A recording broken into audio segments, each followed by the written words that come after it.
परमार्थ का जिसने लक्ष्य दृढ़ कर रखा है वही सह सकता है।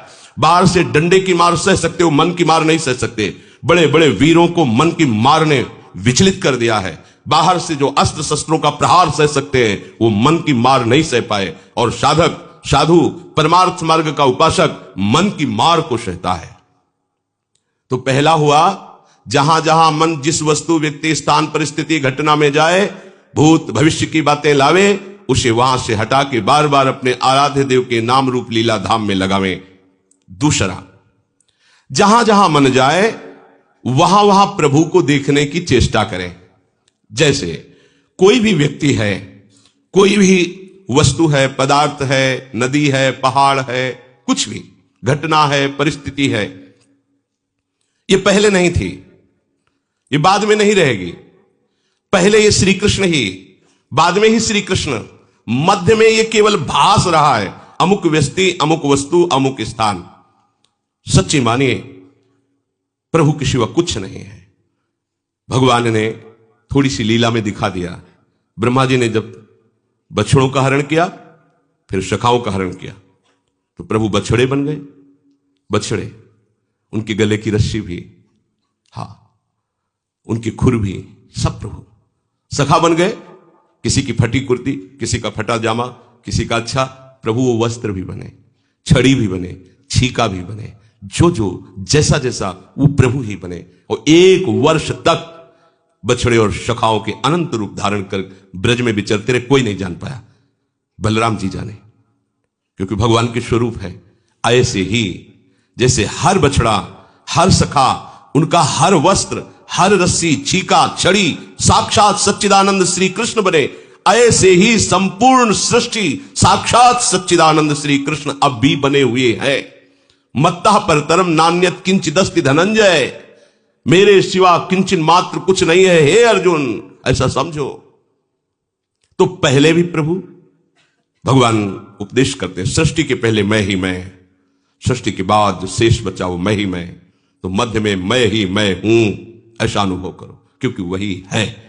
तो दूसरी पद्धति मन के लगाने की है। जहां जहां मन जाए, जिस वस्तु में, जिस व्यक्ति में, जिस स्थान में, उसमें अपने आराध्य देव की तत्काल भावना कीजिए।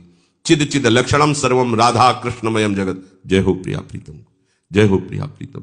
आपका ये भी रूप, आपका ये भी रूप, आपका ये थक जाएगा मन, ये मन ऊब जाएगा, कहेगा नहीं ऐसा नहीं, क्योंकि इसको स्वाद नहीं मिल पाएगा उस माया प्रपंच का। जहां जहां जाए वहीं वहीं ये सूत्र, प्रभु है, मेरे प्रभु, जय हो प्रभु, आपके नाम चल रहा है, जय हो प्रभु आप।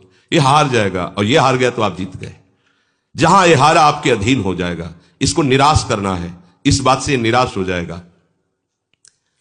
सत्ता में कोई भी नाम रूप अन्य नहीं है। नासतो विद्यते भावो, ना भावो विद्यते सता।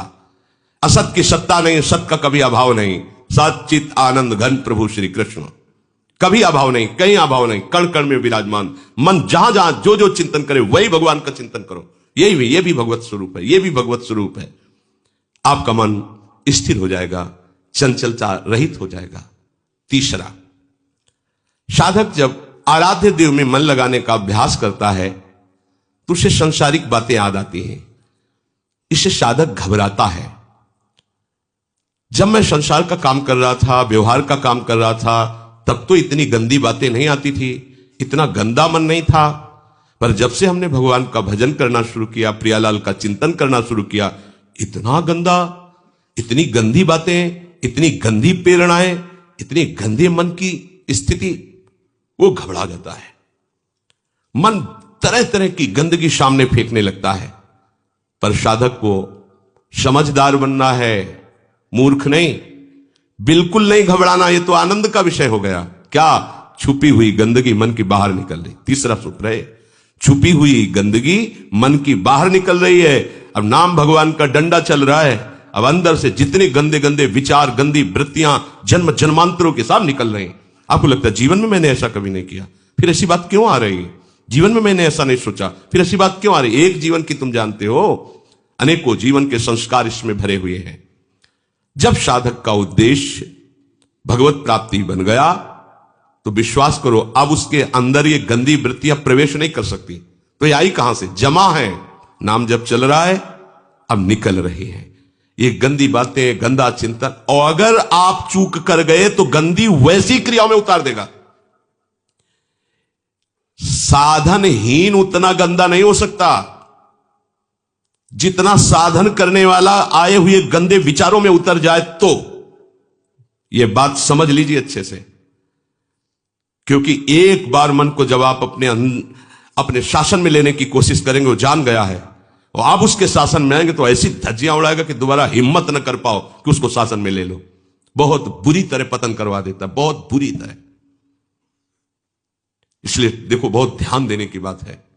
जब उपासक अपना लक्ष्य बना लेता है कि मुझे भगवत प्राप्ति करनी सच्चे हृदय से, तो पहली बात तो समझ लो, उसके हृदय में अब गंदे विचार, अपने संस्कार नहीं डाल सकते, क्योंकि लक्ष्य विराजमान है।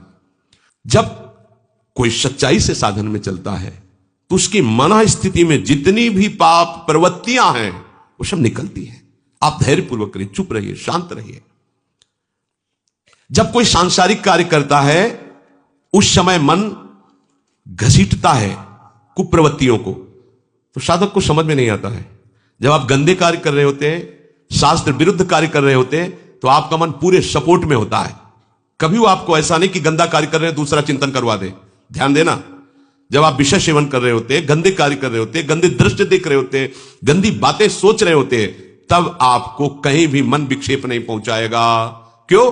कि उस समय अधीन करके पूरी की पूरी कैसेट लोड कर रहा है अपने अंदर, पूरा का पूरा माल समेट रहा है, कुप्रवृत्तियां अंदर भर रहा है। और जो भजन में बैठे, अब वो सब बमन कर रहा है, निकाल रहा है। जो अब निकाल रहा है तब परेशानी महसूस होती है। ये अनंत जन्मों के कुसंस्कार भरे हुए हैं। पुराने संस्कारों को नष्ट करने का मौका नहीं मिला। जब भजन शुरू किया, अब भजन ने बेचैनी पैदा कर दी और मन के अंदर जितनी गंदगी वो सब बमन करवा रहा, निकाल रहा, निकाल, क्योंकि इसमें नामामृत भरेगा।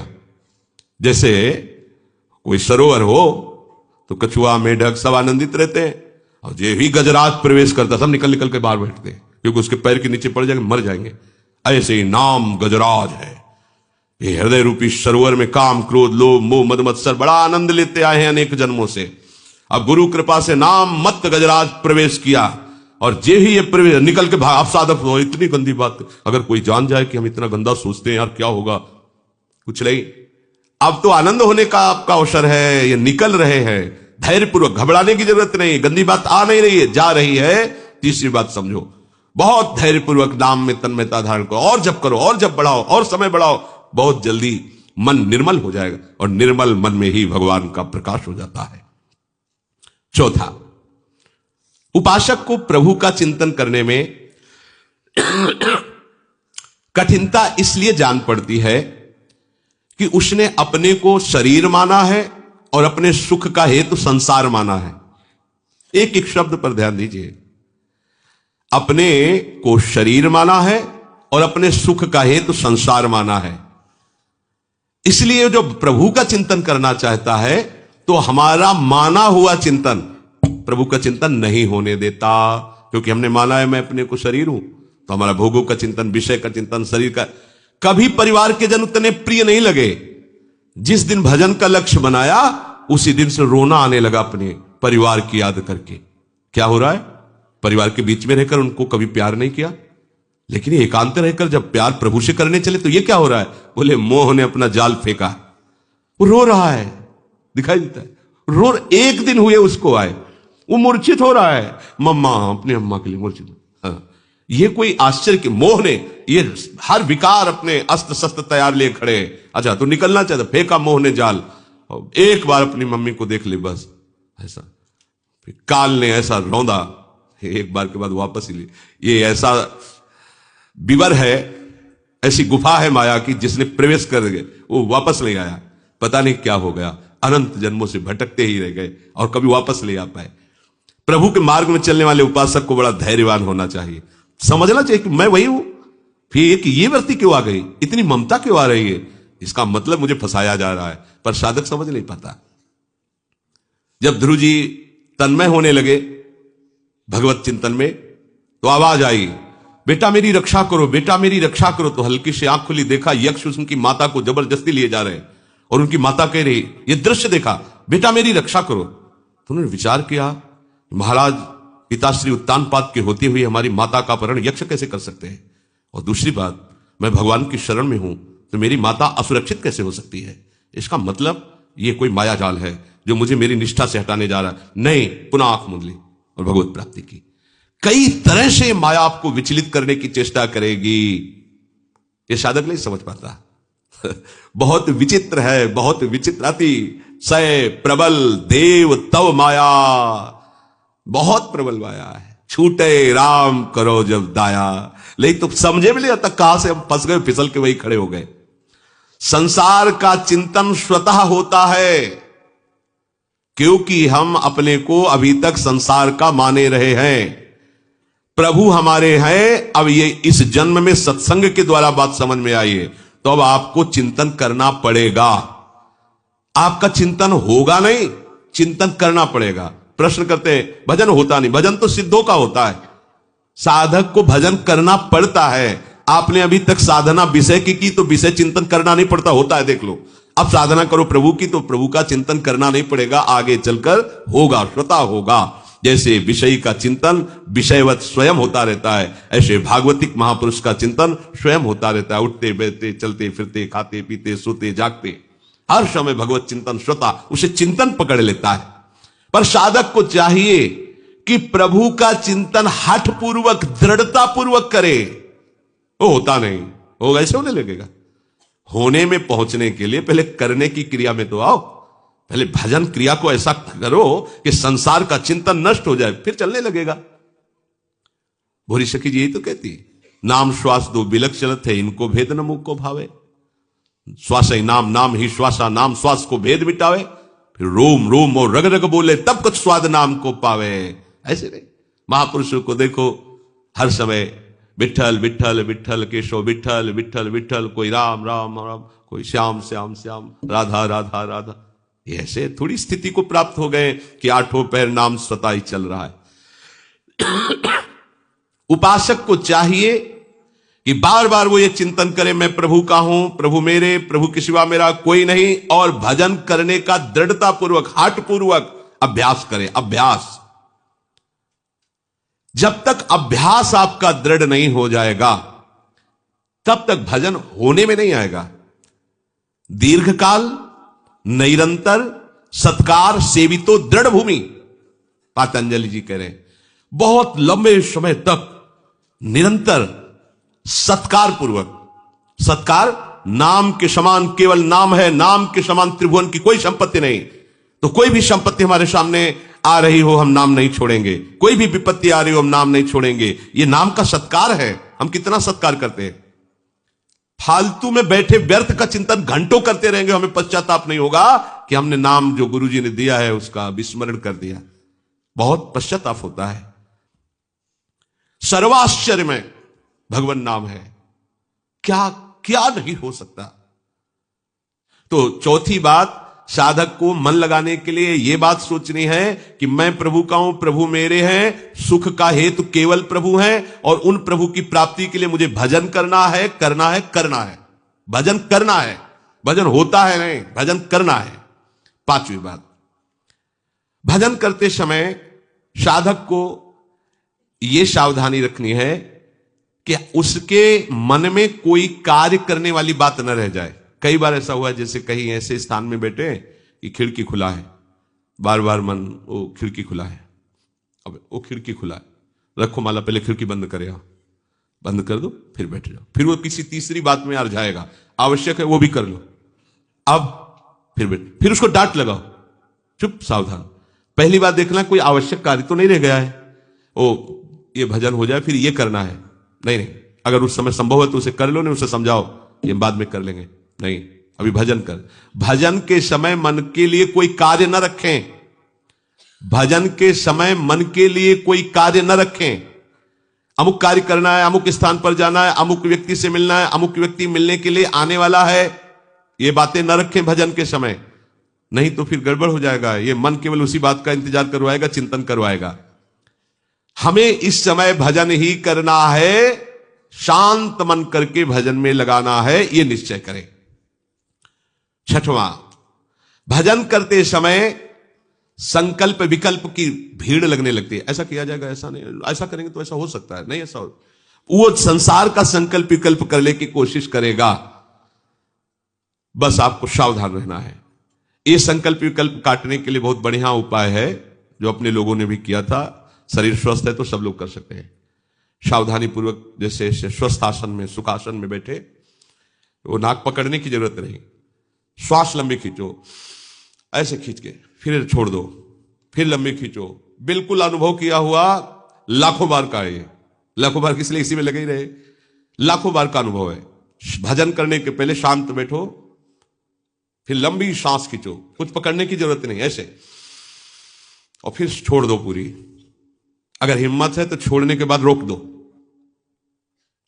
मंत्र चलाओ, एकदम प्राण व्याकुल हो, फिर लंबी खींचो, फिर छोड़ दो, बस फिर रोक लो। दूसरी प्रक्रिया, लंबी सांस खींचा, रोक लिया, मंत्र चलाओ, जब प्राण निकलने तो फिर छोड़ दिया, फिर लंबी सांस लिया, फिर अंदर रोक लिया। दो प्रक्रिया है, समझ गए? खींचा, छोड़ा, रोक दिया, जितने सेकंड रोक पाओ, फिर खींचा, छोड़ा, रोक दिया। दूसरी प्रक्रिया, खींचा, रोक दिया, फिर छोड़ दिया। बहुत जल्दी संकल्प विकल्प का नाश हो जाएगा। अब देखना, करके देखना, 2-4 बार तो खींचा छोड़ दिया, खींचा छोड़ दिया प्रारंभ में, फिर खींचा छोड़ दिया रोक दिया, खींचा छोड़ दिया रोक दिया, फिर खींचा रोक दिया, फिर छोड़ दिया, खींचा रोक दिया, छोड़। ये 2 मिनट, 4 मिनट, 5 मिनट जितना अभ्यास आप कोई भी करके, इसमें किस प्राणायाम पद्धति के लिए कोई इसमें कोई नुकसान नहीं। जैसे कुंभक रेचक पूरक आदि करने में बहुत योगी की, गुरु की आवश्यकता है। अगर ये प्राणायाम बिगड़ जाए तो वायु रोगी बना दे, कई तरह की परेशानियां पे, इसमें कोई परेशानी नहीं, ये बिल्कुल सहज है। और इसमें हम कह रहे लाखों बार का अनुभव है। मन को तत्काल शांत करने का उपाय, तत्काल आप खुद करके देखना, एकांत में, या मत शुरू कर देना, एकांत में देखना, आपको तत्काल मंत्र में लगने के लिए मन आपका तैयार, बड़ी शांति मिलेगी आपको, इससे स्वास्थ्य भी ठीक रहेगा। सामने देखते हुए किसी एक बिंदु पर नेत्र को टिका देना, ये उपाय है। मन को किसी एक बिंदु पर, कोई एक बिंदु आसपास चयन कर लीजिए, दीवार है, वृक्ष है, कुछ भी है, नहीं है तो आप निर्धारित कर लीजिए, किसी भी, कुछ तो होता ही है दृश्य सामने। अपने रूप तो जैसे तो आकाश की तरफ करके ऐसे कर, बस अब आंख जम गई और उसी में मंत्र लिख रहे, खुली आंख, पलक नहीं झपकने देंगे, बस बार बार मंत्र। थोड़ी देर में आंखों में जलन होगी, फिर बंद कर लीजिए, हो सकता है आंसू भी निकलने लगे, फिर खोल लीजिए। अगर आप ब्रह्मचर्य नहीं तो ये मत करना, इसकी क्षमता केवल ब्रह्मचारी की है, इसे त्राटक क्रिया कहते हैं। इससे मन बहुत जल्दी वश में होता है, बहुत जल्दी, ये बिल्कुल, इसका तो देखा है। और ऐसा एकाग्र पुरुष जो संकल्प करेगा वही हो जाएगा, उसकी क्षमता के अनुसार। हाँ, अगर आपको एक कदम नहीं चलने का संकल्प, तो आप एक कदम नहीं उस समय तक चल सकते जिस समय तक उसकी दृष्टि एकाग्र है। ये यौगिक क्रियाएं हैं, इनके द्वारा मन को समाधान। और सबसे सहज सरल किया प्रार्थना। भजन करने के पहले आराध्य देव को प्रणाम करके उनसे प्रार्थना करनी चाहिए कि प्रभु आप मेरे को बल दीजिए, आपके बल से इस विषयी मन को मैं आपके नाम रूप लीला धाम में लगाऊं। जहां जहां मन जाए वहां वहां से हटा करके इसे प्रभु में लगाना, जहां जहां मन जाए वहां वहां प्रभु को देखना। अभ्यास करते समय गंदी बातें आ रही हैं तो यह भावना करना कि ये निकल रही हैं, आ नहीं रही हैं, घबराना नहीं चाहिए, धैर्यपूर्वक रहना चाहिए। उपासक को संसार के चिंतन में सहजता होती है, प्रभु के चिंतन में कठिनता होती है, इसीलिए प्रभु का चिंतन करना होता है। करते करते वो सिद्ध भावना में होने की पहुंचता है। इसलिए प्रारंभ में नहीं देखना चाहिए कि मेरा भजन तो नहीं होता है। उपासक को ध्यान करते समय, भजन करते समय अन्य कोई कार्य न रह जाए, ऐसी स्थिति में बैठना चाहिए। मन को समझा बुझाकर या कार्य निवृत्त करके फिर भजन में तन्मयता धारण करनी चाहिए। भजन करते समय कोई संकल्प विकल्प ना आवे, इसलिए थोड़ा योगाभ्यास भी कर लेना चाहिए। आसन में बैठ करके जो भी प्राणवायु आदि का, और प्रभु से प्रार्थना करनी चाहिए। अगर सफलता ना मिलती तो आज तक के महात्मा भगवत प्राप्त ना होते।